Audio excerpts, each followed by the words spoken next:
Compare தமிழர் விழிப்புணர்வு சங்கத்தை சேர்ந்தவர்கள் வந்து இந்த நிகழ்வு வந்து ஏற்பாடு செஞ்சுருக்கிறாங்க. நாங்கள் அவங்க முன்னாடியே சொன்ன மாதிரி மலேசிய தமிழர் பேரவையினுடைய அந்த மாநாட்டுக்காக வந்திருந்தோம். அங்கிருந்து இங்கே வந்துட்டு கடத்தி வர பக்கம் அப்படின்னு சொல்லலாம். ஏன்னா அவர் பேசுகிறப்பே சொல்கிறார், இவங்க 2 பேர் தான் பைசா வந்திருக்காங்க இல்லைங்களா. அப்போது கொஞ்சம் வித்தியாசமான அனுபவம் தான் இது. நான் பொதுவாக வந்துட்டு ஏதாவது ஒரு இடத்துக்கு போகிறேன் அப்படின்னா அந்த இடத்தினுடைய பெயர் என்னவா இருக்குது, அதுக்கும் தமிழுக்கும் தொடர்பு இருக்கா அப்படின்லாம் ஆய்வு செய்கிறது என்னுடைய வழக்கம். கம்பார் அப்படின்னு ஒரு பகுதி இருக்குது மலேசியாவில், அங்கே கூப்பிட்டுருக்காங்க அப்படின்னு வர்றப்பயே இந்த பெயருக்கு வந்து என்ன காரணம், யார் யாரெல்லாம் அது அவங்க பெயர் அப்படின்னு சொல்லியிருக்காங்கன்னு நான் பார்த்தேன்.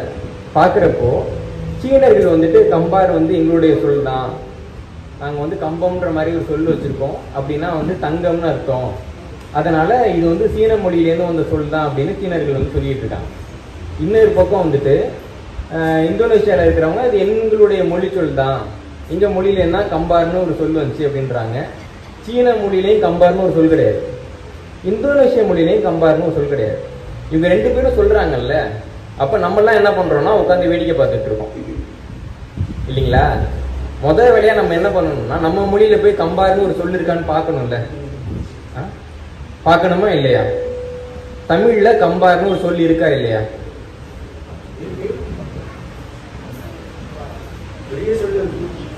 இருக்கா இல்லையா? என்ன பொருள்? கம்பார்னா தமிழ்ல என்னங்க பொருள்? இல்லைங்க, தமிழ்னு ஒரு மொழி இருக்கு இல்லைங்களா, இங்க பெரும்பாலானவங்களுக்கு அதான தாய்மொழி. அந்த மொழியில நீங்க இருக்கிற ஊர் பெயர் இருக்கா இல்லையா? ஐயா இருக்கா இல்லையாங்க? இருக்கலாம். இப்ப அப்பா பேர் என்னன்னு கேட்டா என்ன சொல்லுவோம் நம்ம? இது இந்த பெயராக இருக்கலாம், அந்த பெயராக இருக்கலாம் சொல்லுவோமா? இதுன்னு அநியாயமா இருக்கு. இருக்கா இல்லையான்னா இருக்குன்னு ஒரு பதில் இருக்கு, இல்லைன்னு ஒரு பதில் இருக்கு. இருக்கலாம்ங்கிறது பதில் கிடையாது, அதுக்கு பேர் சமாளிப்பு, திராவிடம்னு கூட சொல்லலாம் இல்லைங்களா. அப்போ இருக்கா இல்லையான்னு பாக்குறப்போ நம்ம சீவக சிந்தாமணின்னு ஒரு நூல் இருக்கு, 50 காப்பியங்கள்ல ஒண்ணு. நிறைய பேர் படிச்சிருக்க வாய்ப்பு இருக்காது. ஒரு நல்ல தமிழ் நூல். அதனுடைய அந்த மொழி நடைய பார்த்தீங்கன்னா சீவக சிந்தாமணிக்கு பின்னாடி தான் நம்ம கம்பராமாயணத்தை பார்க்க முடியுது. அப்படியே சீவக சிந்தாமணிய தொடர்ச்சி வந்து கம்பராமாயணத்துல இருக்கும். நிறைய மேடைகள் நான் அதை பத்தி பேசியிருக்கேன். அந்த சீவக சிந்தாமணியில ஒரு காட்சி வருது. ஒரு இளைஞன் வந்துட்டு ஒரு இளைஞியை யானை கிட்ட இருந்து காப்பாத்துறாரு. காப்பாத்துறப்போ அந்த யானை அவரை தாக்க வர்றப்போ அந்த பொண்ணு வந்து அதை பார்த்து பயப்படுறாங்க. பயப்படுறப்போ அவங்க கண்ணுல இவனுக்கு ஏதாவது ஆயுதம் போல இருக்கே அப்படின்ற அந்த அன்பு தெரியுது. அப்ப அவன் என்ன சொல்றான்னா, நீ அந்த யானையை பார்த்து பயந்த அப்படின்னா அது உலகத்துல நடக்கும், எல்லாரும் யானையை பார்த்தா பயப்படுவாங்க. இல்ல நீ என்ன காதலோட பாக்குற அப்படின்னா அதுவும் நடக்கும், ஏன்னா நான் ஒரு ஆண், நீ ஒரு பெண் காதலோட பார்ப்பேன். இது எல்லாத்தையும் தாண்டி உன்னுடைய கண்ணுல ஒரு இரக்கம் இருந்தது, இவனுக்கு ஏதாவது ஆயுதம் போயிருமோ, இவனை காப்பாத்தணுமேனு ஒரு இறக்கம் இருந்ததுன்ற ஒரு பாடல் இருக்கு. அது வந்து சிவசிந்தாமணியில வருது. இந்த பாடலுடைய முதல் சொல் என்ன தெரியுமா? கம்பார். எடுத்து பாருங்க. கம்பார் கழியானை கலக்கம் அலங்கி அம்பேர் அறிவால் கொடுங்கன் புதைத்தஞ்சி கொம்பே இளைவா எனக்கே குலைந்திட்டாய் வம்பே இது வையகத்தார் வழக்கன்றே அப்படின்னு சீவகசிந்தாமணியில பாட்டு இருக்கு. தமிழ்ல கம்பார் என்றால் கம்பீரம் என்று பொருள். சீன மொழியில சொல்றாங்கல்ல, கம்பாம்னு ஒரு சொல்லு இருந்தது தங்கம் அப்படின்னு. யாராவது ஆத்துக்கு போய் தங்கம்னு பேர் வைப்பாங்களா? உலகத்துல நடக்குமா? ஒரு மனிதன் ஒரு ஆற்றை பாக்குறான், பாக்குறப்போ அது கம்பீரமா இருக்கு, அப்ப அதை கம்பார் என்று அவன் விழிப்பதற்கு வாய்ப்பு இருக்கா இல்லையா? இருக்குல்ல. அப்ப இந்த மேடையில சொல்றேன், நாளையில் இருந்து இங்க இருக்கக்கூடிய தமிழர்கள் கம்பார் என்பது தமிழ் சொல் தான்.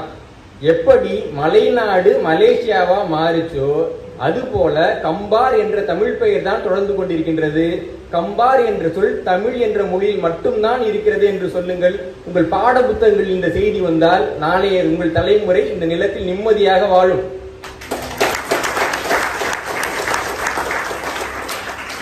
இந்த மறைக்கப்பட்ட தமிழர் வரலாறு அப்படின்னு பேசுறப்பே நம்ம வெட்கப்பட வேண்டிய ஒரு விஷயம், மறைக்கும் வரை வேடிக்கை பார்த்த தமிழர் வரலாறும் நமக்கு இருக்கு. யாராவது ஒருத்தவங்க வந்து நம்முடைய பண்பாட்டை, நம்முடைய இருப்பை, நம்முடைய மொழியை, நம்முடைய இனத்தை கொச்சப்படுத்தி அவமானப்படுத்தி அதை கேள்விக்குள்ளாக்கும் பொழுது அதை வேடிக்கை பார்த்த ஒரு அவமானத்திற்குரிய வரலாறு நமக்கு தான் இருக்கு. அதை நம்ம மறுக்க முடியாது இல்லைங்களா? இங்க மலேசிய நாட்டுல குறைந்தபட்சம் 7% பேர் தமிழர்கள் இருக்கிறாங்கன்னு சொல்றாங்க. நல்லா கவனிச்சு பாருங்க. மலேசியாவில் வந்துட்டு அரசாங்கம் சொல்லுது ஒரு 18 லட்சம் பேர் தமிழர்கள் இருக்கலாம் அப்படின்ட்டு. அதே அரசாங்கம் தைப்பூசம் வந்துச்சுன்னா அந்த கோயிலுக்கு 20 லட்சம் பேர் போனாங்க, இந்த கோயிலுக்கு 20 லட்சம் பேர் போனாங்க, மொத்தமா 40 லட்சம் பேருக்கு மேல போனாங்கன்னு சொல்றாங்க. தைப்பூசத்தன்னைக்கு மலேசியாவுக்கு அவ்வளவு பேரா வர்றாங்க இல்லைங்களா? அப்ப தமிழர்கள் இங்க ஒரு எண்ணிக்கையில் இருக்கிறாங்க, குறைந்தபட்சம் 7% எண்ணிக்கையில் இருக்கிறாங்க. இந்தியாவில் ஒரு மாநிலம் இருக்கு, அங்க 7% இருக்கிற ஒரு இனம் ஒரு 400 வருஷமா ஆட்சியே பண்ணிட்டு இருக்காங்க. நடக்குதா இல்லையா? ஆனா இங்க நம்ம என்ன சொல்றோம், நாங்கெல்லாம் சிறுபான்மைங்க, எங்களுக்கு 4% இடஒதுக்கீடு கொடுத்தீங்கனாலே பெரிய விஷயம். ஏன் இந்த எண்ணம் நமக்கு வருது? நமக்கு ஒரு நாட்டுல வாக்குரிமை ஜனநாயகப்படி கொடுக்கப்படுது அப்படின்னா அந்த நாட்டில் முதல்வர் ஆகுவதற்கு உரிய உரிமை உங்களுக்கு கொடுக்கப்படுகின்றது என்பது பொருள். வாக்குரிமைன்னா அதான். ஜனநாயக நாட்டுல, முழுமையான ஜனநாயக நாட்டுல உங்களுக்கு அரசர் ஆவதற்கான உரிமை கொடுக்கப்படுகின்றது. மன்னராட்சி இருக்கக்கூடிய நாடுகள்ல உங்களுக்கு முதலமைச்சர் ஆகுவதற்கான உரிமை கொடுக்கப்படுகின்றது. ஆனா நம்ம என்ன நினைக்கிறோம்னா, இல்ல எனக்கு வந்து முதலமைச்சரை தேர்ந்தெடுக்கிற உரிமை தான் இருக்கு, முதலமைச்சர் ஆகிறதுக்கான உரிமையும் இல்லை, தகுதியும் இல்லை என்று நம்மை நாமே தாழ்த்திக் கொள்கிறோம். அதனாலதான் நம்ம காலப்போக்கில் காணாம போறோம். ஜான் எஃப் கென்னடி உங்களுக்கு தெரியும், அமெரிக்காவினுடைய அதிபராக வந்தார். அவருக்கு வந்து அவங்க அப்பா சொன்ன ஒரு விஷயம் என்னன்னா, ஒரு நாள் அவர் போய் ஒரு விளையாட்டை வேடிக்கை பார்க்குறாரு. உங்க அப்பா கேட்கிறாரு, இந்த விளையாட்டை நீ வேடிக்கை பார்க்குறியே, நீ இந்த விளையாட்டை நாளைக்கு போய் கிரவுண்ட்ல விளையாடுவேன்ற. இல்ல நான் போய் விளையாட போறது இல்ல. சரி, நீ விளையாட போனா உடனே கேப்டன் ஆக்குவாங்களா? இல்ல என் வயசுக்கு நான் இன்னொரு 5-6 வருஷம் தான் விளையாடுவேன், இப்ப விளையாட போனாலே நான் கேப்டன் ஆகிறதுக்கு வாய்ப்பு இல்லைன்னு உங்க அப்பா தலையில தட்டி, உன்னால ஒரு விளையாட்டுக்கு கேப்டன் ஆக முடியாதுன்னா அதை வேடிக்கை பார்க்கறது தப்புன்றாரு. இன்னைக்கு நம்ம வேடிக்கை பார்க்கறது எல்லாமே நம்மளால முடியாததுதான். தமிழ்நாட்டில் உட்காந்து கிரிக்கெட்னு ஒன்று பார்ப்பானுங்க. கிரிக்கெட் அணியில முழுக்க முழுக்க தமிழர் அல்லாதவர்கள். எதுக்கு உட்காந்து நீ இந்த கிரிக்கெட்டை பார்க்குற? உன் தரப்புல யாராவது அந்த கிரிக்கெட்டை விளையாடுறான்னா, உன்னை விளையாட போனா உன்னை உள்ள விடுவானா? விட மாட்டான்ல. அப்ப கடைசி வரைக்கும் வேடிக்கை பார்க்கக்கூடிய ஒரு இனம். நம்ம போய் விளையாடணும், நம்ம மேல வரணும், நம்ம தலைமை தாங்கணும் என்ற ஒரு எண்ணம் இல்லாத இனமாக தமிழர் இனம் மாறிக்கொண்டே இருக்கின்றது. இந்த மலேசியா நாட்டுக்கு வந்தா சில பேர் சில மக்களை குறை சொல்றாங்க, நல்லா சொகுசா இருக்காங்க, நம்ம எல்லாம் கஷ்டப்பட்டு வரி கட்டுறோம் அப்படின்னு. தமிழ்நாட்டில் நம்ம அந்த மாதிரி சொகுசா இருக்கோங்க? வெக்கமா இல்லை நமக்கு? தமிழ்நாட்டினுடைய வரலாறு எவ்வளவு பழமையானது. ஒரு 2000 ஆண்டுகளுக்கு முன்பாக வடக்குல இருக்கக்கூடிய மன்னர்கள் தமிழ் மன்னர்களை பற்றி தப்பா பேசிட்டாங்கன்ற ஒரே காரணத்துக்காக இமயம் வரைக்கும் 3 தடவை போயிட்டு வந்தோம். நம்ம முடிஞ்சா என்ன தடுத்து பாடுறா, உன் நாட்டுக்கு வர்றேன். இப்போ ராஜேந்திர சோழனை பத்தி பேசிக்கிட்டு இருக்கோம். அவருக்கு வந்து ஒரு பெரிய ஒரு இடத்த வெட்டுறப்போ அவருக்கு தண்ணி வேணும்னா அங்கேயே எடுக்கலாம். தண்ணி எல்லா இடத்துலயும் கிடைக்கல. தமிழ்நாட்டில் இப்பதான் தண்ணி இல்லை, அப்ப நிறைய தண்ணி இருந்துச்சு. ஆனா கங்கைக்கு போயிட்டு தண்ணி கொண்டு வந்து அந்த இடத்துல நான் சேர்த்துட்டு அது கங்கை கொண்ட சோழபுரமாக மாற்றுவேன்ற அந்த உறுதி ஏன் வந்தது? வடக்குல இருக்கிறவங்க எல்லாம் நம்ம பார்ப்போம். நம்ம வந்து இங்க இந்தியாவினுடைய வரலாறுன்னு ஒரு வரலாறு சொல்லுவாங்க. முகமது கஜினி இந்தியாவின் மீது படையெடுத்தார், அசோகர் இந்தியாவை ஆட்சி செய்தார். முகமது கஜினி தமிழ்நாட்டுக்கு வந்தாரா? இல்ல அசோகர் தமிழ்நாட்டை ஆட்சி செஞ்சாரா? தமிழ்நாடு என்பது அசோகருக்கு அண்டை நாடு. அசோகர் கல்வெட்டிலே குறிப்பிடுறாரு, சேர சோழ பாண்டியர்கள்லாம் அண்டை நாட்டை சேர்ந்தவர்கள் குறிப்பிடுறாரு அவரு. அப்ப அசோகர் வந்து என் நாட்டை ஆட்சி செஞ்சாரா? கிடையாது. அப்புறம் எதுக்கு என்னுடைய தேசிய கொடிய அசோக சக்கரம் கேட்கறதுக்கு நமக்கு துப்பு இருக்கா? முகமது கஜினி அவ்வளவு தூரம் வர்றாரு, 17 தடவை வடக்குல படையெடுக்கிறாரு, எவனாலையும் தடுக்க முடியல. ஆனா தெற்குக்கு வர்றதுக்கு ஒரு யோசிக்க கூட இல்லை. அதற்கு என்ன காரணம் தெரியுமா? முகமது கஜினி வடக்கிலே படையெடுத்து வருகின்ற பொழுது தமிழ்நாட்டை பிற்கால சோழர்கள் ஆட்சி செய்து கொண்டிருந்தார்கள். போட்டி போட்டு வட இந்தியர்களால் ஜெயிக்க முடியாத முகமது கஜினியை போரிடாமலே வென்ற இனம் தமிழினம். எவ்வளவு பெரிய பெருமை நமக்கு. அப்ப இந்த மானம் கெட்டவங்க யார உதாரணமா சொல்லணும்? கஜினியை உதாரணம் சொல்லக்கூடாதுடா, சோழர்களை உதாரணம் சொல்லு. இல்ல வந்தவன் போனவன்லாம் உதாரணம், இருந்தவனுக்கு என்ன மரியாதை? இதற்கு தான் நமக்கு வரலாற்று அறிவு என்பது தேவைப்படுகின்றது. வரலாற்றை பதிவு செய்யாத ஒரு இனம், வரலாற்றை தனக்கு சார்பாக பயன்படுத்திக் கொள்ளாத ஒரு இனம் கடைசி வரை அந்நிய இனத்தால் மட்டும்தான் ஆளப்படும் என்பதற்கு தமிழர்கள் இன்னொரு சான்று. நமக்கு அவ்வளவு வரலாறு இருக்கு, எங்க போனாலும் வரலாறு இருக்கு. இப்ப நம்ம பார்க்கக்கூடிய பிற மக்களுக்கெல்லாம் இல்ல, எழுத்து இல்லாத மொழி, போதுமான சொற்கள் இல்லாத மொழி பார்க்கிறோம், நாகரிகம் இல்லாத மக்கள் பார்க்கிறோம், எல்லா இடத்துலயும் இருக்கு. நமக்கு அந்த மாதிரி ஒரு துன்பம் இருக்கா? மொழி இருக்கு, சொந்த எழுத்து இருக்கு, தலை சிறந்த இலக்கணம் இருக்கு, நீண்ட பண்பாடு இருக்கு, கல்வெட்டு இருக்கு, ஓலைச்சுவடிகள் இருக்கு, நூல்கள் இருக்கு, அந்நியர்கள் கொடுத்த குறிப்புகள் இருக்கு, எவ்வளவோ இருக்கு நமக்கு. ஆனா இதெல்லாம் இருக்குன்ற அறிவு தான் நமக்கு இல்லை. தமிழோட நிலம் எப்படி தெரியுமா? ஒருத்தவருக்கு எல்லாமே மறந்து போயிட்டே இருக்கும். நம்ம வந்து எதை எங்க வச்சோம் அப்படின்னு அவர் எழுதி வச்சுட்டாரு. 4 அடி எடுத்து வச்சோம்னா இங்க தொப்பி இருக்கும், 5 அடி எடுத்து வச்சோம்னா சட்டை இருக்கும், 16 அடி எடுத்து வச்சோம்னா வாசல் இருக்குன்னு எழுதி வச்சுட்டாரு. கடைசியில் அவர் அப்படியே நின்றுகிட்டு இருக்காரு. குறிப்பு இருக்கு. ஏங்க எல்லாம் எழுதி வச்சுட்டீங்களே, ஏங்க நின்றுகிட்டு இருக்கீங்கன்றப்போ, இதெல்லாம் நான் எழுதுனேன், நான் எங்க இருக்கேன்னு எழுதலைங்க அப்படின்னாரு. சரியான இடத்துல நின்னா தானே எல்லாம் கை கேட்டோம். இப்ப தமிழர்களுக்கு என்ன சிக்கல்னா, தமிழர்கள் இன்னைக்கு எங்க இருக்கிறார்கள் என்று அவர்களுக்கு தெரியவில்லை. அதற்கு காரணம், ஒன்று வரலாறு அழிக்கப்பட்டது, இன்னொன்று வரலாற்று அறிவை மானம் வெக்கம் சூடு சொரணம் இல்லாம நம்ம வேடிக்கை பார்த்துட்டு, இப்பயும் வேடிக்கை பார்த்துட்டு இருக்கோம். இப்பொழுதும் நமது கண் முன்பாகவே பல்வேறு இடங்கள்ல தமிழர் வரலாறு அழிக்கப்படுகின்றது, திரிக்கப்படுகின்றது, தமிழர்களுடைய வரலாற்று அடையாளங்கள் திருடப்படுகின்றன. இதெல்லாம் நடக்கிறப்போ வெகுண்டு எழுந்து வேற ஏதாவது ஒரு இனத்துக்கு இது நடக்குதுன்னு வச்சுக்கோங்களேன். ஒரு இனத்தினுடைய அரசரை இன்னொரு இனத்தினுடைய அரசனை யாராவது திருடிட முடியுமா? ஒரு இனத்தினுடைய ஒரு பண்பாட்டு நிகழ்வு, ஒரு திருவிழாவை வேற யாராவது திருட முடியுமா? ஒரு இனத்தினுடைய உணவு பழக்கம் எங்களோட தான் அவங்களோட இல்லைன்னு யாராவது ஒருத்தவங்க சொல்ல முடியுமா? வேற எந்த இனமாவது அதை அனுமதிக்குமா? இது அத்தனையும் மானமே இல்லாமல் அனுமதிக்கக்கூடிய ஒரே இனம் தமிழ் இனம் தான். தமிழ்நாடாக இருந்தாலும் சரி, மலேசியாவாக இருந்தாலும் சரி. உண்மைதானே? நமக்கு நிறைய காசு வந்துச்சுன்னா கோயிலுக்கு கொடுக்குறோம்ல, செலவு பண்றோம்ல. நம்முடைய வரலாற்றை நாம் ஆவணமாக்கணும், அதுக்கு ஒரு புத்தகம் எழுதணும்ன்ற அறிவு நமக்கு இருக்கா? இந்த நகரத்துக்கு வந்திருக்கிறோம், இந்த நகரத்துக்கு வந்து முதல் தமிழர் எங்க வந்தாரு, முதல் போராட்டம் எங்க நடந்தது, முதல் விழா எங்க கொண்டாடப்பட்டது, 1952ஆவது ஆண்டில் தான் இங்க வந்து தமிழருக்கு நாள் பெரிய அளவில் முன்னெடுக்கப்பட்டது. இந்த வரலாற்றை எல்லாம் ஆவணப்படுத்தி உலக தமிழர்களுக்கு கொண்டு போய் சேர்த்தாதானே அவன் நம்மளை மதிப்பான். அதற்கான ஏதாவது ஒரு முயற்சியை நம்ம செய்யறோமா? ஒண்ணும் கிடையாது. நமக்கு என்ன வரும்னா, ஒரு அவசர தமிழ் தேசியம், ஒரு அவசர சமயப்பற்று, எல்லாம் வரும், அவசரமா வரும். 5 நிமிஷம். குடிகாரன் பேச்சு விடிஞ்சா போச்சுன்னு சொல்லுவாங்க. தமிழன் பேச்சு அந்த மாதிரிதான். அப்படியே சொல்லுவோம், நான் வந்துட்டு அதையெல்லாம் பண்ண போறேன், இதை பண்ண போறேன், எதை பண்ண போறேன். சில பேர் நான் பார்ப்பேன், அரசு ஊழியர்களா இருப்பாங்க. சொல்றப்போ எனக்கு வந்து இதெல்லாம் திட்டம் இருக்கு தம்பி, நான் வந்து ஒரு புத்தகம் எழுதணும், ஒரு பெரிய பயணம் பண்ணணும், ஒரு பெரிய கலா ஆய்வு பண்ணணும், இப்போ எனக்கு நேரமே இல்லை, ரிட்டையர் ஆகிட்டா தான் அதை பண்ண போறேன் அப்படிம்பாங்க. ரிட்டையர் ஆகிட்டு ஒன்றும் பண்ண மாட்டாங்க. மனிதன் வந்து அவனுடைய பழக்கங்களுக்கு அடிமைப்பட்ட ஒரு மிருகம். வேலை பார்க்குறப்ப நீங்க பண்ணாத எதையும் நீங்க ரிட்டையர் ஆகிட்டு பண்ண முடியாது, எழுதி வச்சுக்கோங்க. நம்ம யாராவது சொல்றோமா, எனக்கு சாப்பிட்றதுக்கு நேரம் இல்லைங்க, ரிட்டையர் ஆகிட்டு சாப்பிட்டுக்கிறேன். 3 வேளை சாப்பிட்றோம் இல்லையா? நடக்குதா இல்லையா? ஒரு வேலை பார்க்குறோம், அதுக்கு நமக்கு தகுதிப்படுத்திக்கணும்னா வாசிக்கிறோமா இல்லையா? பண்றோம்ல. நேரமே இல்லை, ஆனா எல்லா தமிழ் திரைப்படமும் பார்த்துடுறோம். நேரமே இல்லை, இசை நிகழ்ச்சி எல்லாம் சரியா கேட்டுடுறோம் இல்லையா? நேரமே இல்லை, 3 வேளை சாப்பிட்றோம். நேரமே இல்லை, 8 மணி நேரம் தூங்குறோம். நேரமே இல்லை, அடுத்தவனை பத்தி ஒவ்வொரு நாளும் 1.5 மணி நேரம் பேசுறோம்.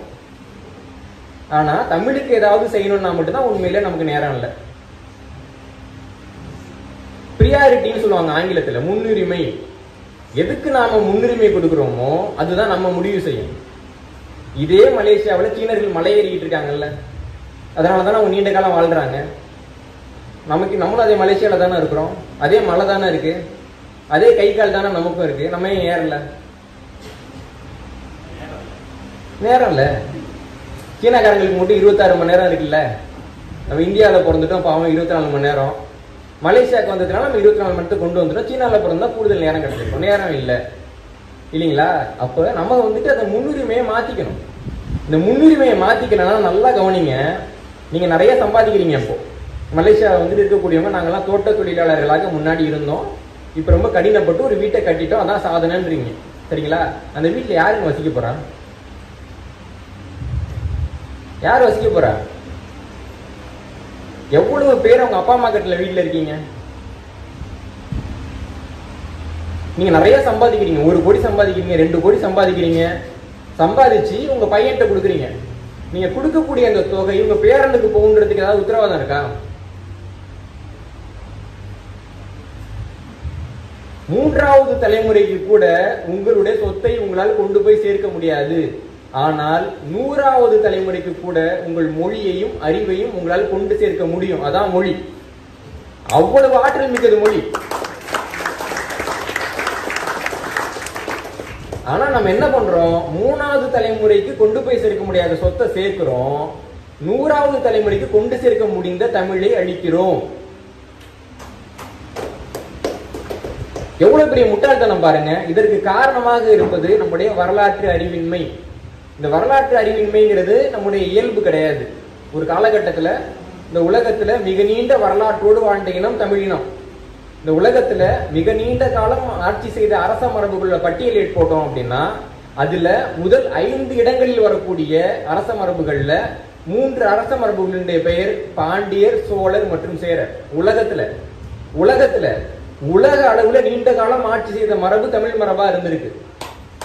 ஒரு சின்ன வேலை பண்றப்ப கூட, சோழர்கள் சொல்றேன், ஒரு சின்ன வேலை பண்றப்ப கூட ஒரு அரசர், ராஜராஜ சோழன்ற ஒரு அரசர் ஒரு கல்வெட்டு வைக்கிறாரு, இந்த நீர்நிலையை நான் மக்களுக்காக கட்டி கொடுத்துட்டேன், ஆனா எனது காலத்துக்கு பின்னாடி இதை யாராவது பராமரிக்கணும்.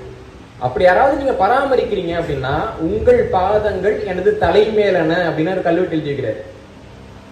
ஒரு பேரரசனாக இருக்கிறப்ப கூட என் காலம் வரைக்கும் இருந்தா போதும், அதுக்கப்புறம் எக்கடி கேட்டா எனக்கு என்ன அப்படின்னு யோசிக்காம எனது காலத்துக்கு பின்பாகவும் யாராவது அதை பராமரிக்கணும் அப்படின்னு அதுக்கு வாரியம் போட்டு அந்த வாரியத்துக்கு உறுப்பினர் போட்டு அது இல்லாம இந்த வாரியம் இல்லாம போச்சு, உறுப்பினர் இல்லாம போச்சு, அப்பயும் இதை பாக்குற யாராவது ஒருத்தவங்க அதை காப்பாற்றுவான்ட்டு ஒரு அப்பா தனது குழந்தையை காப்பாற்றுவதை போல ஒவ்வொரு நீர்நிலைகளுக்கும் கல்வெட்டு வைத்தவர்கள் சோழர்கள்.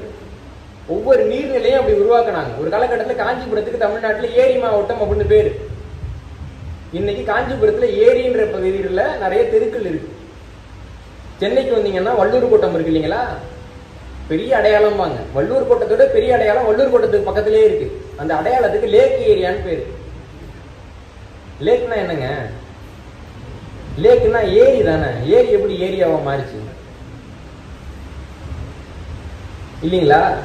அது நம்முடைய சாதனை. அப்ப அந்த கல்வெட்டெல்லாம் பிடிங்க அந்தாண்ட போட்டு உனக்கு என்ன தெரியும், பிளாட் என்ன விலை விற்க தெரியுமா, நாங்கள் வீடு கட்டி உட்காந்துக்க வேண்டியது. அப்போ தண்ணி வர்றப்போ இந்த டிசம்பர் மாதம் வரும், நீங்கள் எல்லாம் செய்தியில் தொலைக்காட்சியெல்லாம் பார்க்க தான் போறீங்க, நாங்களும் பார்க்க தான் போகிறோம். அப்போ வந்துட்டு திட்ட வேண்டியது. யாருக்கு இழப்பு? தமிழர்களுடைய வரலாற்று அறிவின்மை, தமிழின உணர்வின்மை, தமிழ் மொழி அறிவின்மை, இவற்றின் காரணமாக நாம் இழந்தது மிக மிக அதிகம். சங்க இலக்கியங்கள் எழுதப்பட்ட காலகட்டத்திலேயே தமிழ்நாட்டில் 5 வெளிநாட்டவர்கள் இருந்திருக்கிறாங்க. வெவ்வேறு நாட்டை சேர்ந்த கிரேக்கத்திலிருந்து ரோமானியத்திலிருந்து ஆட்கள் வந்திருக்கிறாங்க. அப்பவே அரசர்களுடைய அரசவையில பாத்தீங்கன்னா இப்படி வரக்கூடியவங்களுடைய மொழிபெயர்ப்பை சொல்றதுக்குன்னு மொழிபெயர்ப்பு குழுக்கள்லாம் இருந்திருக்கு. வர்றவங்க வந்து இந்த மொழியை கத்துக்க மாட்டாங்கல்ல, அதனால இந்த மொழி தெரியட்டும் அப்படின்னு. நம்முடைய புகார் பட்டத்துல பாக்குறப்போ கிரேக்க நகரத்திலேருந்து வந்த யவனர்கள் வந்துட்டு வாயில் காவலர்களாக வேலை பார்த்திருக்கிறாங்க. மதுரை நகரத்துல பாக்குறப்போ அங்க மதுரை நகரத்துல இருக்கக்கூடிய அந்த இரும்பு பொருட்கள் வந்து பாத்தீங்கன்னா ரோமாபுரியிலேருந்து உருவாக்கப்பட்டு இங்க வந்திருக்குது. பாண்டிய அரசர் ரோமாபுரிக்கு வந்து ஒரு தூதுவர் அனுப்பியிருக்கிறாரு 2000 வருஷம் முன்னாடி. மொழியியலாளர்கள் வந்துட்டு சில சொற்களுக்கு நடுவில் ரொம்ப வித்தியாசமான தொடர்புகள் இருக்கிறத பாக்குறாங்க. குயின்னா என்ன அர்த்தம்? குயின்னா தான் எந்த மொழியில? ஆங்கிலத்துல. திருப்பி நான் ஞாபகப்படுத்த வேண்டியதுக்கு நம்மளாம் தமிழர்கள் இல்லைங்களா, அது வேற நம்ம அடிக்கடி சொல்ல வேண்டியது இருக்கு. தமிழ்ல குயின்னா என்ன? தமிழ்ல இந்த ஏபிசிடி இருக்கும் இல்லைங்களா, அது ஆங்கிலம். அ ஆ இ இருக்கும்ல, அது தமிழ். இந்த தமிழ் மொழியில குயின்னா என்ன அர்த்தம்? தமிழ்ல குயின்னா மேகம்னு அர்த்தம்.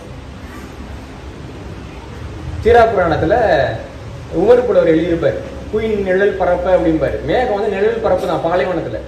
ஏன்னா நபிகள்லாம் எங்க பாலைவனத்துல போறப்போ மரம்லாம் நிழல் கொடுத்துன்னு எழுத முடியாது. குயின் நிழல் பரப்ப, மேகம் வந்து உங்களுக்கு நிழல் கொடுத்துச்சுன்னு எழுதுறாரு அவர். குயின்னா தமிழ்ல மேகம்னு அர்த்தம். ஆங்கிலத்துல குயின்னா ராணின்னு அர்த்தம். தமிழ்ல குயின்னா மேகம்னு அர்த்தம். இதுக்கு எப்படி உருவாயிருக்குன்றதுக்கு வந்துட்டு ஒரு ஒரு கதை ஒன்று உருவாக்குறாங்க மொழி ஆய்வாளர்கள்.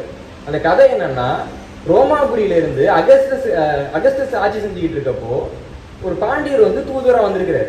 அங்கேயும் குறிப்பு இருக்கு, நமக்கும் குறிப்பு இருக்கு. திராவிட இயக்கத்தை சேர்ந்த கருணாநிதி அவர்களே ரோமாபுரி பாண்டியன் ஒரு புத்தகமே எழுதியிருக்காரு. அதெல்லாம் திராவிடர்கள் மறுக்க முடியாது இல்லைங்களா. போயிருக்காரு ஒரு தூதர். போறப்போ அவர் வந்துட்டு அந்த அரசியலை பாக்குறாரு. இது கற்பனையாக தான், உறுதியான ஆதாரம் கிடையாது, ஒரு கற்பனையானது நடந்ததை வச்சு அந்த அரசியலை பாக்குறாரு. இப்ப அங்க இருக்கக்கூடிய பெண்கள் வந்து கவுன் அணிவாங்கல்ல, பார்ப்போம் இல்லைங்களா, ஒரு வெண்ணிற கவுனுங்க, வெள்ளை நிறமான ஒரு பெண், அவங்களுக்கு வெள்ளை நிறமான ஒரு முடி இருக்கு. அவங்க பார்க்கறதுக்கு எப்படி இருப்பாங்க? வெண்மேகம் பெண்ணாக உருவானதோ மாதிரி இருப்பாங்கல்ல. அப்ப அந்த பாண்டிய தூதர் வந்துட்டு மேகம் மாதிரி இருக்காங்கன்றதுக்காக குயின்னு அழைச்சிருக்கலாம். அதன் மூலமாகத்தான் அந்த சொல் ஆங்கிலத்தில் அறிமுகமாகி இருக்க வேண்டும் என்று ஒரு கருதுகோளை வைக்கிறாங்க. இந்த கருதுகோளை தமிழர்கள் தான் சொல்ல முடியும். இப்ப ஆங்கிலம் பேசுறவங்க வந்துட்டு இல்லைங்க அது எங்க மொழி சொல்லுதான் சொல்ல முடியுமா? இல்ல ஹிந்திக்காரங்க ஒரு நாட்டையே வந்து இன்னைக்கு கையில வச்சிருக்காங்க, இல்லைங்க எங்க மொழியோட சொல்லதான் வந்துட்டு பேசினாங்க ரோமாபுரின்னு சொல்ல முடியுமா? அன்னைக்கு அந்த மொழி இருந்ததுக்கு ஆதாரம் இருக்கா? தமிழர்கள் சொல்ல முடியும். ஏன்னா தமிழ் மொழிக்கு தொல்லியல் ரீதியாக எழுத்துக்கான ஆதாரமே கிமு 7ஆம் நூற்றாண்டுல இருக்கு. நமக்கு இந்தியாவிலேயே மிக பழமையான எழுத்து கொண்ட மொழி தமிழ் மொழி. சமஸ்கிருத மொழிக்கு கிபி 2ஆம் நூற்றாண்டு வரைக்கும் எழுத்து கிடையாது. நமக்கு வரலாறு இருக்கு, நம்மளால சொல்ல முடியும். ஆனா அதை சொல்வதற்கான துணிவும் அதை சொல்றதுக்கான ஒரு மனநிலையும் அதை சொல்வதற்கான ஒரு பெருமிதமும் தமிழர்களுக்கு இருக்கான்றதுதான் எனக்கு கேள்வி. நான் ஒரு காலகட்டத்தில் தமிழ்நாட்டில் சொன்னேன், தமிழ்நாடு தான் வந்துட்டு இரும்பு காலத்துல முதலாக காலடி வைத்தது. இதே நான் வேற ஏதாவது ஒரு மாநிலத்துல பிறந்து இல்ல வேற ஏதாவது ஒரு நாட்டுல பிறந்து அங்க சொல்லியிருந்தேன்னா என்னை கண்டிப்பா ஏதாவது விருதெல்லாம் கொடுத்துருப்பானுங்க, பாட புத்தகத்தெல்லாம் என் பேர் போட்டிருப்பானுங்க. நான் தெரியாம தமிழ்நாட்டுல பிறந்துட்டேன், தமிழ்நாட்டுல இருந்தது சொல்லிட்டேன். உடனே ஒரு பெரிய கும்பல் வந்துட்டு நீங்க எப்படி ஒரு இனவெறியா பேசலாம்? இரும்பு காலத்துக்கு இனவெறிக்கு என்னடா சம்பந்தம்? நீங்க ஒரு தமிழர். இப்ப இரும்பு காலம் தமிழ்நாட்டுல தான் பிறந்ததுன்றது இனவெறி பேச்சு இல்லையா? அப்ப தமிழர் வந்துட்டு மழை பெஞ்சிச்சுன்னா தெலுங்கானால பெஞ்சிச்சுன்னா சொல்ல முடியும்? தமிழ்நாட்டுல பெஞ்சுன்னா தமிழ்நாட்டில் பெஞ்சு தானே சொல்ல முடியும்? தமிழ்நாட்டுல இரும்பு காலம் இருந்தானா தமிழ்நாட்டுல இருந்ததுன்னு தானே சொல்ல முடியும்? அதெல்லாம் முடியாது. தமிழர்கள் இப்படிதான் காலங்காலமா சொல்லிக்கிட்டு இருக்கீங்க. தமிழ் தான் ரொம்ப பழமையான மொழின்னு சொன்னீங்க. தமிழகத்துல தான் தொல்லியல் ஆய்வுகள் நடத்தினா நிறைய பொருட்கள் கிடைக்கும்னு சொன்னீங்க. தமிழ் மொழிக்கு தான் இலக்கணம் இருக்குன்னு சொன்னீங்க. அதெல்லாம் பொய்யா? அதெல்லாம் உண்மைதான். இருந்தாலும் சொல்றப்ப வயிறு எரிச்சலா இருக்குல்ல, அதனால நீங்க சொல்லாதீங்க அப்படின்னா நான் சொல்லி ஒரு 6 ஆண்டுக்கு பின்பாக தமிழக தொல்லியல் துறையினுடைய ஆய்வு அடிப்படையில் தமிழ்நாட்டு முதலமைச்சர் சொல்றாரு, உலகத்திலேயே தமிழ்நாட்டில் தான் முதலாக இரும்பு காலம் பிறந்தது. இப்ப இது என்ன வெறின்னு சொல்ல போற? உங்களுக்கு சிக்கல் புரியுது இல்லைங்களா? அப்போ தமிழர்களுக்கு உண்மையாகவே ஒரு பெருமிதம் இருக்குன்னா அதை சொல்றதுக்கு நமக்கு ஒரு தயக்கம். அதை சொன்ன உடனே அதை எதிர்க்கிறதுக்கு தமிழர்களே ஒரு பெரிய கும்பலா திரண்டு வருவாங்க. கடைசி வரை அதற்கான அங்கீகாரங்கள் நமக்கு கிடைக்காது. தமிழ்நாட்டில் இருக்கிற பிரச்சனை, இங்க ஒரு அமைப்பை நீங்க நடத்திக்கிட்டு இருக்கீங்க, இந்த அமைப்பு நாளைக்கே வெற்றி அடையுமா? நாளைக்கே தமிழர்கள் வந்துட்டு இந்த மலேசியால ஆட்சி பிடிப்பாங்களா? தெரியாது. ஆனா பிடிக்கிறாங்களோ இல்லையோ அதுக்குன்னு நம்ம மற்றவங்களுக்கு வாக்களிக்கவே முடியாது. துருக்கின்னு ஒரு நாடு இருக்கு. அந்த நாட்டுக்கு ஒரு பெரிய ஒரு போராட்டத்துக்கு பின்னாடி சுதந்திரம் கிடைக்கிறப்போ அங்க இருக்கக்கூடிய மக்கள்லாம் சொல்றாங்க, இந்த துருக்கிய மொழி சரியில்லைங்க, ரொம்ப கரடு முரடா இருக்கு, இலக்கியம் எல்லாம் அதுல இல்லை. அப்ப அந்த துருக்கிய மொழியை விட்டுட்டு நம்ம ஆங்கில மொழியை வச்சுக்கலாமே அப்படின்றாங்க. அப்ப அந்த துருக்கி நாட்டோட அதிபர் சொல்றாரு, எங்க அம்மா இருக்காங்கல்ல, அவங்க ரொம்ப நாகரிகமானவங்க கிடையாது, ரொம்ப நல்லா உடை உடுத்த மாட்டாங்க, பார்க்கறதுக்கு ரொம்ப அழகா இருக்க மாட்டாங்க, ஆனா அதுக்காக இன்னொரு பெண்ணை நான் என் அம்மான்னு கூப்பிட முடியாதுங்க. துருக்கி என்னுடைய தாய்மொழினா அது என்னுடைய தாய்மொழி, எங்க அம்மானா என் அம்மா, இது ரெண்டையும் என்னால மாற்ற முடியாதுன்னு அந்த அதிபர் சொன்னார். ஆனா தமிழ்நாட்டில் ஒரு கும்பல் என்ன சொன்னிச்சுன்னா, நம்மளாம் ஆங்கிலம் படிச்சிடலாம்,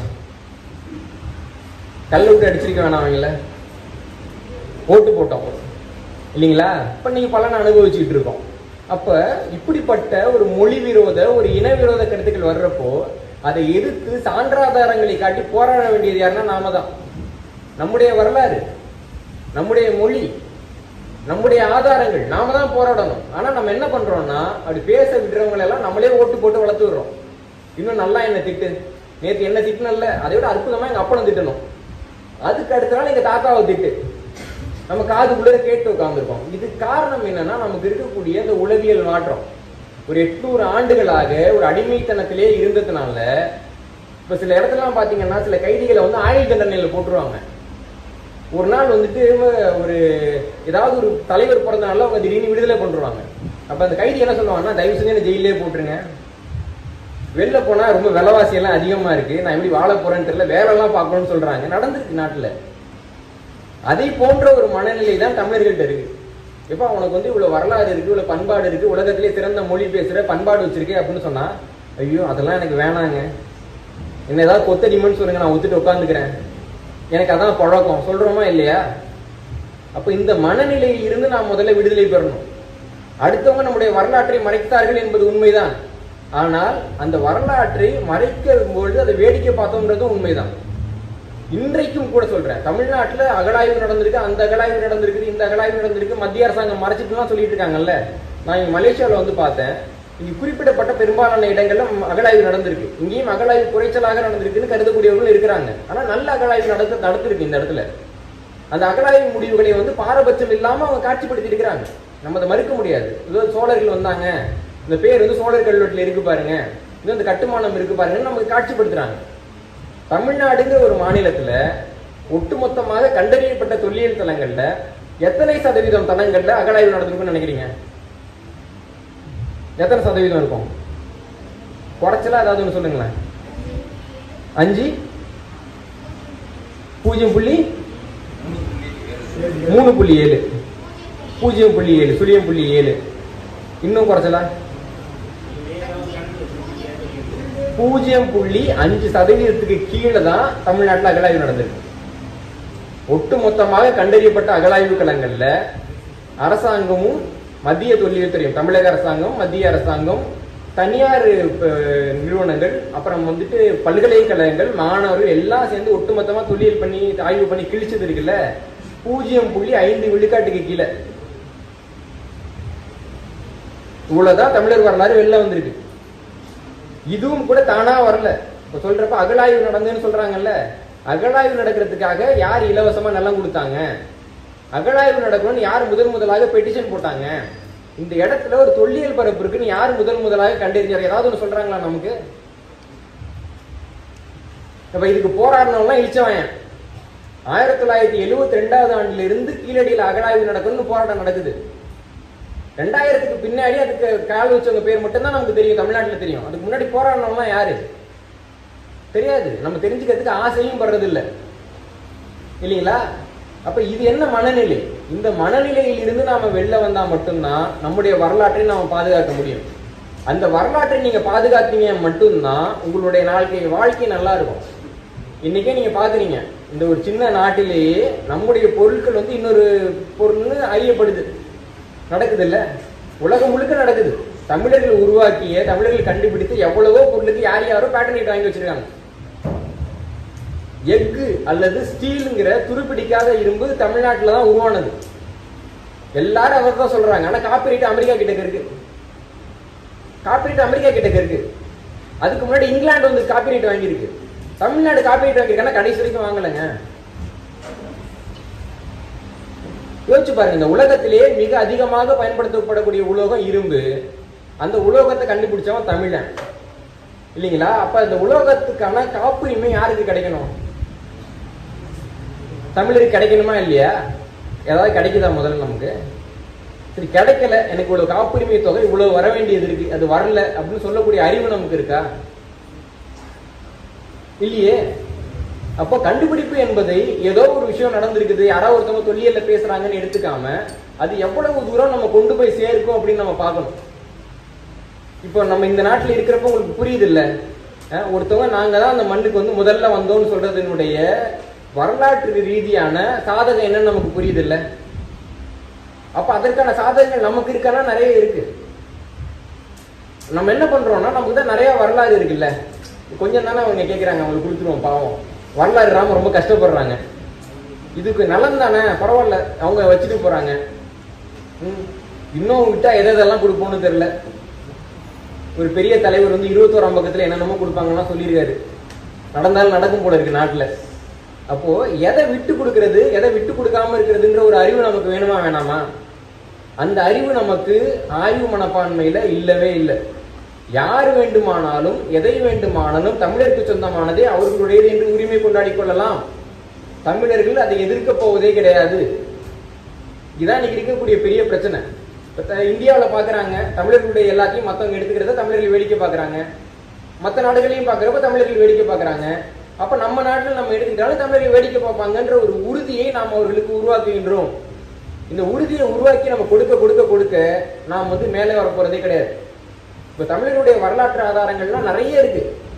இந்த இரும்பு காலம் தொடர்பான ஆய்வுகள் மட்டுமே தமிழ் மொழியினுடைய பழமை, தமிழருடைய பழமை வந்துட்டு கிமு 3000க்கு மேலன்னு கொண்டு போயிட்டு, அது இல்லாம இந்த உலகத்துல முதலாக கார்பன் நானோங்கிற பொருளை பயன்படுத்தியவர்கள் தமிழர்கள். கிமு 6ஆம் நூற்றாண்டில் தமிழர்கள் கார்பன் நானோவை பயன்படுத்தினார்கள்ங்கிறது தொல்லியல் ரீதியாக ஆதாரம் கிடைச்சிருக்குது. அறுவை சிகிச்சைகள் நமக்கு சங்க காலத்தில் நடந்திருக்குன்றதுக்கான ஆதாரங்கள் நமக்கு இலக்கியத்திலையும் இருக்கு. மண்டையோடு நமக்கு அகழாய்வுல கிடைச்சிருக்குது. அந்த அறுவை சிகிச்சைக்கு பயன்படுத்தப்பட்ட கத்திகளும் மருத்துவ உபகரணங்களும் நமக்கு அகழாய்வுல கிடைச்சிருக்குது. இப்படி தமிழர்களுக்கு சொந்தமான வரலாறு நிறைய இருக்கு, வரலாற்று ஆதாரங்கள் நிறைய இருக்கு. தமிழ்நாட்டில் பாறை ஓவியங்கள்னு சொல்லுவாங்க.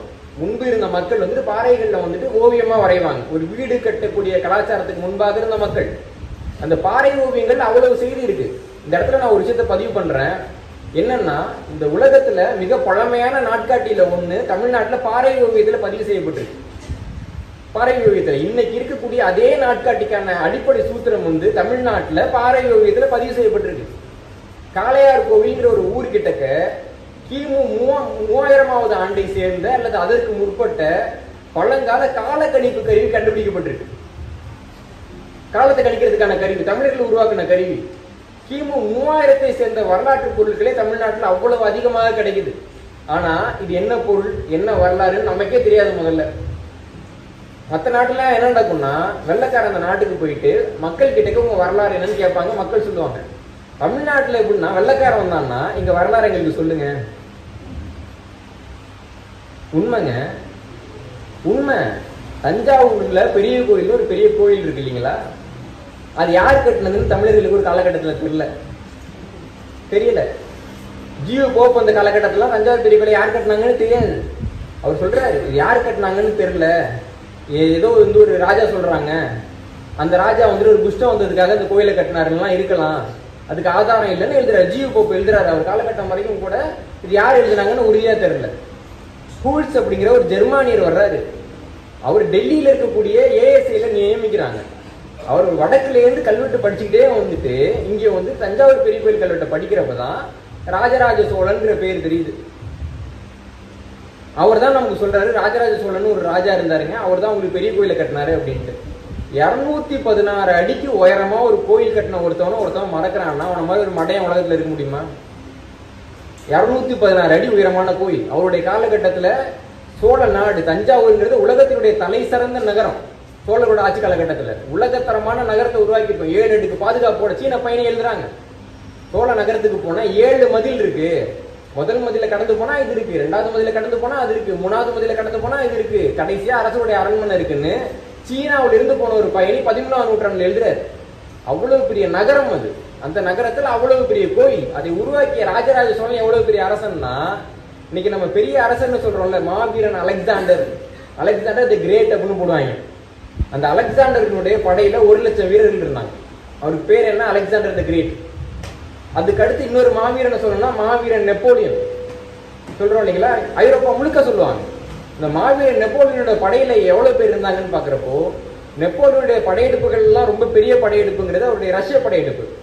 அந்த படையெடுப்புல ஒரு 4.5 லட்சம் வீரர்களை பயன்படுத்தியிருக்கிறார். நெப்போலியன் அதிகபட்சமாக ஒரு படையெடுப்புக்கு பயன்படுத்திய வீரர்கள் 4.5 லட்சம் பேர்.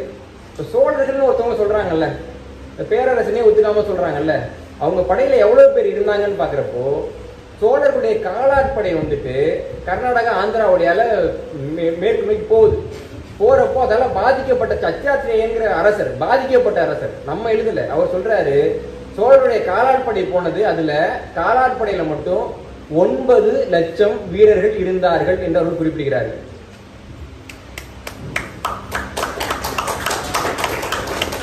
யோசிச்சு பாருங்க, 1 லட்சம் வீரரை கொண்டிருந்தவங்க பேர் மாவீரன், 4.5 லட்சம் வீரரை வச்சிருந்த பேர் மாவீரன். காலாட்படையில மட்டும் 9 லட்சம் பேரை வச்சிருந்த ஒரு அரசன் ராஜேந்திர சோழன், அவன் மாவீரனா இல்லையாங்க? அந்த மாவீரன் 1000 ஆண்டுகளுக்கு முன்பாக வந்து நின்ற மண் இது.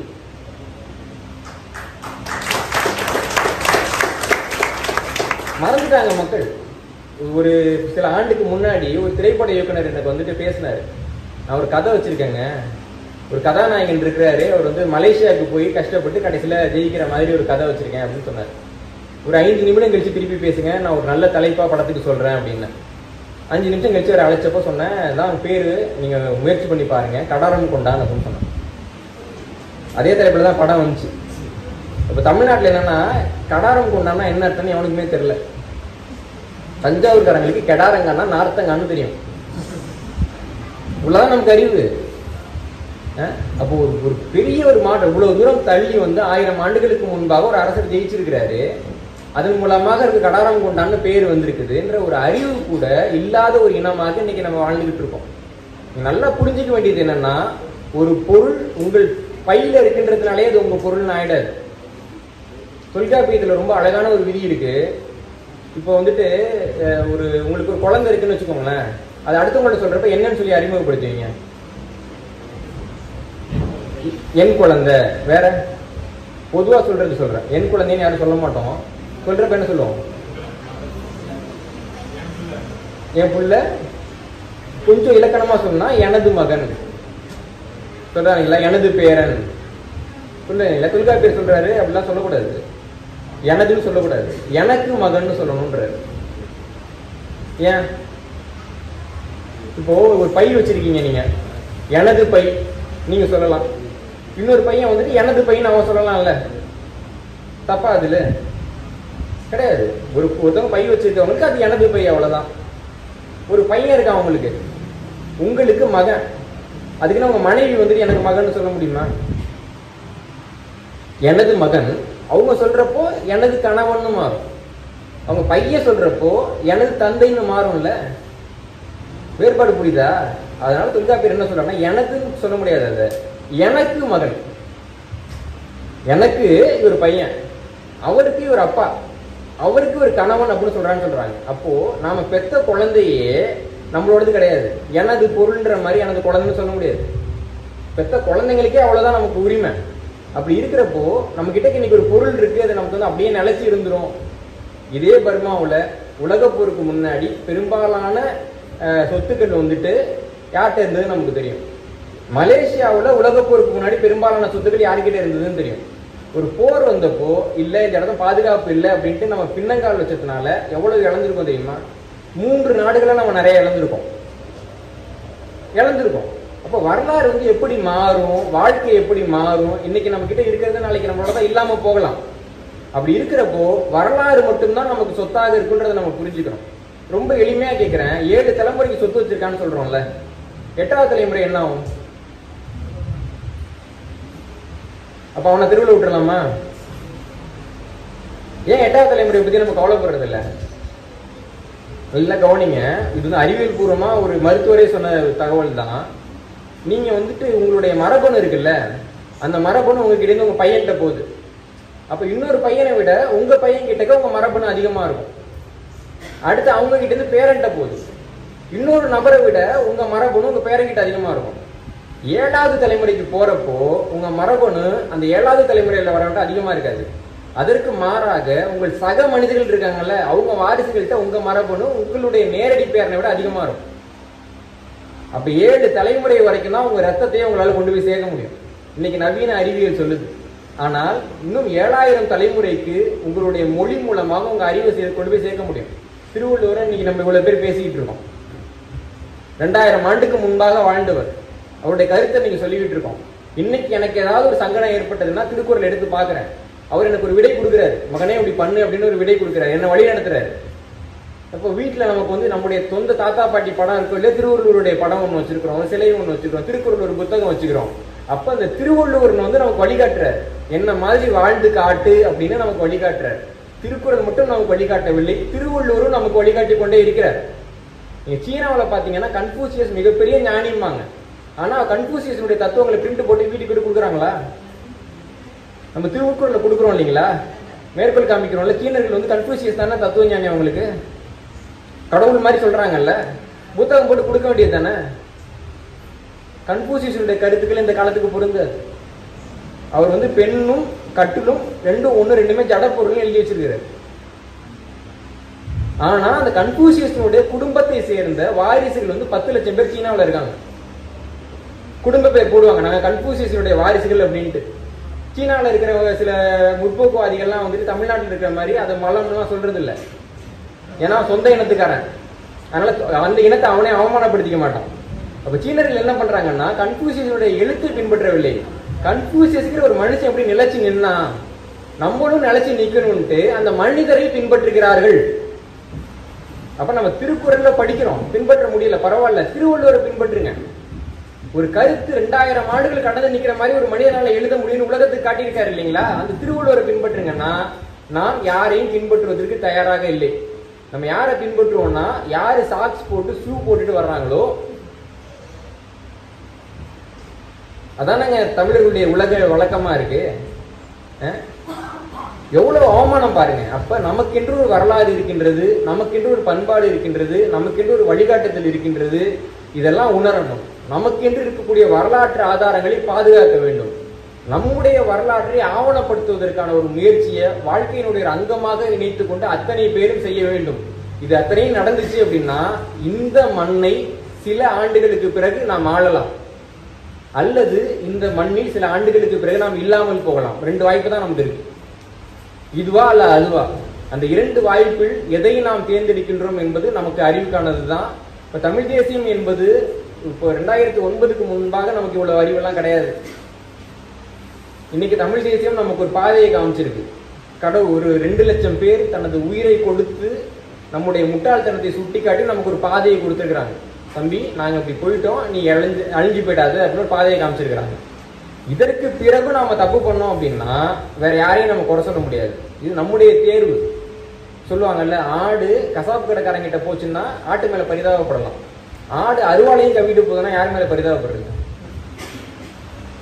இல்லைங்களா? அப்ப அருவாளை கவிட்டு போற ஆடு கதையாயிடும் நம்ம கதை. அதனால தமிழக வரலாற்றை மீட்டெடுக்கக்கூடிய முயற்சி என்பதையும், தமிழர் வரலாற்றை மீட்டெடுக்கக்கூடிய முயற்சி என்பதையும், தமிழர்கள் தங்களுடைய அடையாளங்களை உலகத்தின் அத்தனை மூலைகளிலும் ஆவணப்படுத்த வேண்டும் என்ற முயற்சியையும் நாம் முன்னெடுக்கும் பொழுதுதான் இந்த இனம் நாளை நிலைப்பதற்கான வாய்ப்பு இருக்கும்.